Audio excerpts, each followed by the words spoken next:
Block buster hit, మామూలు hit కూడా కాదు. లేదు, ఈసారి భయపడడం కొంచెం కష్టం.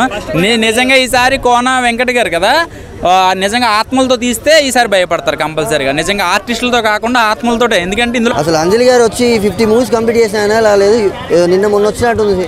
భయపెట్టే విషయం పక్కన పెడితే మాత్రం బీభత్సం సృష్టించింది. అసలు హారర్ అంటే అంత మనకు భయపెట్టే సీన్స్ ఏమో ఉండవు, అక్కడక్కడ ఏదో లైట్ గా పెట్టారు కానీ కామెడీ బాగా వర్కౌట్ అవుతుంది. గీతాంజలి ఫస్ట్ చూసాము అంటే తర్వాత ఇంకా ఎఫెక్ట్ ఎక్కువ ఉంటుందేమో అనుకున్నాం కానీ అంటే దెయ్యాలని నైట్ చూపిస్తేనే భయం వస్తుంది, పగల దెయ్యాలను చూపించడం వల్ల కొంచెం ఎఫెక్ట్ అనేది తగ్గింది. కానీ కామెడీ అయితే మాత్రం ఎదిరిపోయింది సత్య గారి క్యారెక్టర్ అదిని. అలాగే కృష్ణానగర్లో ప్రతి డైరెక్టరు ఎంత కష్టాలు పడతాడో ఫస్ట్ హాఫ్లో చూపించారు. అవసరమైతే ఆత్మలతో కూడా సినిమా తీయొచ్చనే చూపించాడు అనమాట. సో చిరంజీవి గారు మీరు ఒకటి తెలుసుకోవాలి, మీకు దెయ్యాలు కూడా ఆత్మలు కూడా బేబచ్చమైన ఫ్యాన్స్ ఉన్నారు. అబ్బని తీయని దెబ్బ అని చెప్పి సాంగ్ దెయ్యాలు రోజు చూస్తూ ఉంటాయి. ఆ సీన్ అయితే బాగుంది. సో సినిమాకి అదొక్కటే మైనస్, అంతే పగలు విజువల్స్ ఎక్కువ ఉండడం వల్ల పెద్ద ఎఫెక్ట్ అనిపించలేదు. నైట్ మోడ్ అయితే మాత్రం బాగుండేది, కొంచెం హర్రర్ సీన్లు అవి కొంచెం భయపడడానికి బాగుండేది.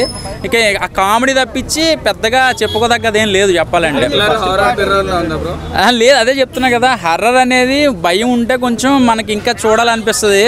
సో మామూలుగా రెగ్యులర్గా ఉంది, ఏదో పగల షేడ్ ఉండడం వల్ల పగలతో అన్ని పగలే షూటింగ్స్ అన్నీ కూడా, అది కూడా దయ్యాలతో సినిమా తీయడం అనేది కొంచెం డిఫరెంట్ కాన్సెప్ట్. లేదు, ఈసారి భయపడడం కొంచెం కష్టం. నిజంగా ఈసారి కోన వెంకట గారు కదా, నిజంగా ఆత్మలతో తీస్తే ఈసారి భయపడతారు కంపల్సరీగా. నిజంగా ఆర్టిస్టులతో కాకుండా ఆత్మలతో. ఎందుకంటే ఇందులో కాన్సెప్ట్ యావరేజ్. ఫస్ట్ పార్ట్ ఇంకా బాగుంటుంది, అది ఎవర్ గ్రీన్ అనమాట. సో ఇంకొంచెం ఎఫెక్ట్ ఉంటే బాగుండేది, అంటే ప్రయత్నించారు. గీతాంజలి మళ్ళీ వచ్చింది, దానితో పాటు కోన వెంకట గారికి మరో పెద్ద హిట్ ఇచ్చింది. బ్లాక్ బస్టర్ హిట్, మామూలు హిట్ కూడా కాదు. గీతాంజలితో ఎంతైతే మనం నవ్వుకుంటామో, ఎంతైతే భయపడతామో, ఎంతైతే ఆ క్యారెక్టర్లకి అంటే కృష్ణానగర్లో జరిగే సిచ్యువేషన్స్ కానీ ఇవన్నిటికీ ఎంత అడిక్ట్ అవుతామో, సేమ్ ఇదే సినిమాలు మళ్ళీ రిపీట్ చేశారు. చాలా అంటే చాలా కనెక్ట్ అయ్యాను నేనైతే.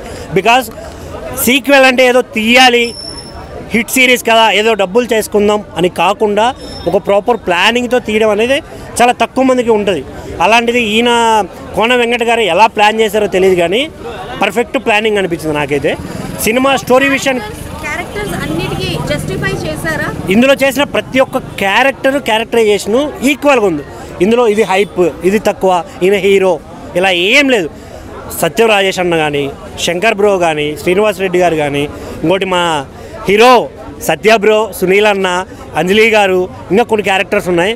అన్ని క్యారెక్టర్స్ వేరే లెవెల్ చేశారు అసలు. శ్రీకాంత్ అయ్యంగారు కానీ ఏది ఎవరిని డామినేట్ చేసేంత సినిమా లేదన్న. భయంలోంచే హర్రర్ పుట్టుకొచ్చింది కొన్ని చోట్ల. అసలు వీళ్ళు దెయ్యాలతో మాట్లాడేటప్పుడు వచ్చే కామెడీ ఉంటుందన్న, ఫన్ జనరేషన్ ఉంటుంది. అసలు ఆ చేయాలన్న థాట్ ఎలా వచ్చిందో తెలియట్లేదు నాకు. చాలా సినిమాలు ఏదో చేయాలని చేసి నవ్వించలేక చాలా సినిమాలు ఫెయిల్ అయ్యాయి ఇలాంటి స్టోరీస్తోనే. బట్ వీళ్ళు మాత్రం పక్కా ఫుల్ ప్లెడ్జ్డ్గా నవ్వించారు, భయపెట్టారు, ఒక ఎమోషన్ కూడా తీసుకోవాలి. నాకు మెయిన్గా నచ్చింది వీళ్ళ మోటో నచ్చిందన్న, పగ వల్ల పగే పుడుతుంది, ప్రేమ వల్ల మళ్ళీ ప్రేమే పుడుతుందని. అదైతే చాలా బాగా అనిపించింది. ఎందుకంటే చాలామంది మన ఏదో కొన్ని సిచ్యువేషన్ వల్ల మన వల్ల ఎవరికో అన్యాయం జరిగింది, వాళ్ళపై మనం మళ్ళీ పగ తీర్చుకోవాలనేది కాకుండా ప్రేమ చూపిస్తే ఏమవుతుంది అనే పాయింట్ చూపించడం అనేది వేరే లెవెల్ అనిపించింది. బ్రో అంజలి మళ్ళీ వచ్చింది, భయపెట్టిందా లేదా? అంజలి వచ్చింది మళ్ళీ. అది దయ్యం అంటే స్టోరీ అంతగా అంటే నార్మల్ బాగుంది సినిమా. అంటే కామెడీ ఎంజాయ్ చేయొచ్చు బాగా.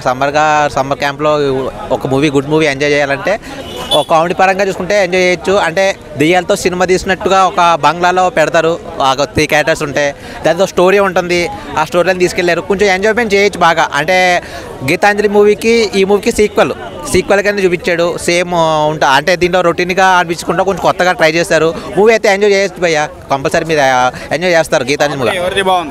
కామెడీ అందరూ ఆల్ యాక్టర్స్ బాగా యాక్షన్ చేస్తారు. దాంట్లో బంగ్లా అంటే క్లైమాక్స్లో కొంచెం గూస్ బంప్స్ సీన్ ఉంటుంది భయ్యా, బాగా ఎంజాయ్ చేస్తారు. క్లైమాక్స్ బాగా ఎంజాయ్ చేయొచ్చు. మధ్యలో మనకి ఇంటర్వెల్ తర్వాత మనకి కామెడీ బాగా ఎంజాయ్ చేస్తారు అన్నమాట. దెయ్యాలతో షూటింగ్ చేసినప్పుడు ఆ కామెడీ మంచి హైలైట్ అవుతుంది. కామెడీ హారర్ జోనర్ కదా, మరి కామెడీ హారర్ని డామినేట్ చేసిందా, హారర్ కామెడీ డామినేట్ చేసిందా? హారర్ అంటే అంత మనకు భయపెట్టే సీన్స్ ఏమి ఉండవు, అక్కడక్కడ ఏదో లైట్గా పెట్టారు కానీ కామెడీ బాగా వర్కౌట్ అవుతుంది. కానీ కామెడీగా ఒక కామెడీ పరంగా చూసుకోవచ్చు, కొంచెం హారర్గా పరంగా చూసుకోవచ్చు మూవీ అయితే. సీన్స్ ఏమన్నా ఉన్నాయా లైట్గా అంటే ఎక్కువ అంత హారర్ పెట్టలేదు కానీ కామెడీ పరంగా అయితే బాగుంది. అంటే కామెడీ హారర్ రెండు మిక్సింగ్ దెబ్బ బాగుంది. 3.5 ఇస్తారు. బ్రో అంజలి మళ్ళీ వచ్చింది, ఎలా ఉంది? అంజలి నిజంగానే మళ్ళీ వచ్చింది భయ్య. భయపెట్టే విషయం పక్కన పెడితే మాత్రం బీభత్సం సృష్టించింది అసలు. ఇది అంజలి విషయం పక్కన పెడితే మెయిన్లీ పాత తరహా అని కొంచెం కొత్తగా 2 అనే విధంగా 2 అని ఎందుకు పెట్టారో దానికి తగ్గట్టుగా ఒక high comedy, high horror, high action, high BGM బీభత్సంగా అదరగొట్టారు సినిమాలో. ఇందులో మెయిన్లీ సినిమా మొత్తానికి చూస్తే సినిమా మొత్తానికి ఎంతమంది క్యారెక్టర్స్ ఉన్నారో అన్ని క్యారెక్టర్స్ మంచిగా గుర్తుండిపోతాయి. మంచిగా పర్ఫార్మెన్స్ బీభత్సంగా ఇస్తారు, మంచి కామెడీ ఉంది. ఇందులో మెయిన్ చెప్పాలంటే యాక్టర్ సత్య గారు మాత్రం కామెడీ మాత్రం అదిరిపోయింది, మామూలుగా లేదు. ఆ చిన్న సీన్ ఆయన ఇచ్చిన ప్రతి ఒక్క సీన్ కూడా పర్ఫార్మెన్స్ కూడా చిన్న పిల్లలు సహా ముసలి వాళ్ళకి సహా బీభత్సంగా నవ్వుకుంటారు. ప్రతి ఒక్కరికి నేను చెప్పింది ఏంటంటే ప్రతి ఒక్కరు ఫ్యామిలీతో వచ్చి వాళ్ళ ఫ్యామిలీతో వచ్చి ఖచ్చితంగా ఈ హర్రర్ మూవీని, కామెడీ థ్రిల్లర్ని ఖచ్చితంగా చూడండి, ఎంజాయ్ చేయండి. నిజంగా చెప్తున్నా చాలా బాగుంది. హారర్ అంటే బీభత్సంగా హారర్ ఏం లేదు భయ్య, కామెడీ మాత్రం చాలా బాగుంది, చాలా అంటే చాలా బాగుంది. లాస్ట్ 5 మినిట్స్ యాక్షన్ బాగా ఇష్టపడే వాళ్ళకి లాస్ట్ 5 మినిట్స్ ఒక టెంపుల్ దగ్గర ఒక 2 ప్రేతాత్మలకి గొడవ ఉంటుంది, అది మాత్రం ఖచ్చితంగా మిస్ అవ్వకూడదు. చాలా అంటే చాలా బాగుంది. ఇంకోటి భయ్య 5కి 3 ఇస్తా భయ్య, 3.2, 3.3. అంజలి వచ్చింది చూసినాం భయ్య. ఇప్పుడు గీతాంజలి మళ్ళీ వచ్చింది. ఎక్సలెంట్ ఫిలిం భయ్య, స్టార్ట్ టు ఎండ్. అంజలి గారి పర్ఫార్మెన్స్, అంజలి 58th మూవీ. అసలు అంజలి గారు వచ్చి 50 మూవీస్ కంప్లీట్ చేసిన అలా లేదు, నిన్న మొన్న వచ్చినట్టుంది. అంజలి గారి బాగుంది సినిమా. శ్రీనివాస్ రెడ్డి గారి పర్ఫార్మెన్స్ కానీ, సత్య గారి comedy, entertainment full entertainment. Comedy ఎక్కువ ఎంజాయ్ చేశారా, హారర్ ఎక్కువ ఎంజాయ్ చేశారా? Horror comedy mix. హారర్ని ఇంకా కామెడీ కొంచెం డామినేట్ చేసింది. అంటే ఆల్ ఏజ్ గ్రూప్ చూడొచ్చు, చిన్నపిల్లలతో వెళ్ళొచ్చు, ఫ్యామిలీ లేడీస్తో కూడా వెళ్ళొచ్చు. చాలా రెగ్యులర్గా అనిపించిందా? రెగ్యులర్ హారర్ కామెడీలా అనిపించిందా? స్టోరీ డిఫరెంట్గా? రెగ్యులర్ రొటీన్ హర్రర్గా ఏం లేదండి, కొంచెం కొత్తగా ఉంది. ప్రజెంటేషన్ కానీ, డైలాగ్స్ కానీ, కామెడీ కానీ కొంచెం రెగ్యులర్ హర్రర్ కామెడీకి కొంచెం వెరైటీగానే ఉంది సినిమా. 100% హిట్. 3.5 రేటింగ్ అండి అవుట్ ఆఫ్ 5. సాంగ్స్ కూడా ప్లస్ బాగుంది, బ్యాక్గ్రౌండ్ స్కోర్ కానీ సాంగ్స్ కానీ బాగుంది.